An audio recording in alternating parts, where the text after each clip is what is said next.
सिंधुदुर्ग जिल्ह्यात शुक्रवारी रात्रीपासून मुसळधार पाऊस सुरू आहे। हवामान खात्याने 26 ऑगस्टपर्यंत मुसळधार पावसाचा इशारा दिला आहे। दरम्यान या पावसामुळे कुडाळ पावशी हायवेच्या बाजूला मोठ्या प्रमाणात पाणी आलेलं आहे।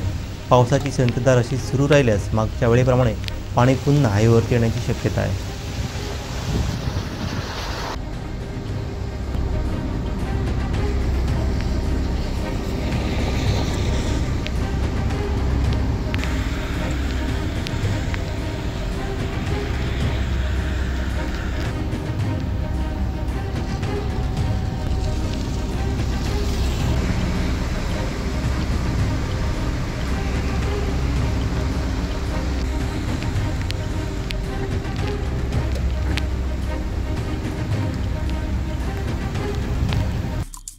आमचे दिवसभरातले सर्व अपडेट्स, ताज्या घडामोडी आणि थेट लाईव्ह पाहण्यासाठी सबस्क्राइब करा, लाईक करा कोकणचं नंबर 1 महा चॅनल कोकण 7 लाईव्हचं YouTube चॅनल।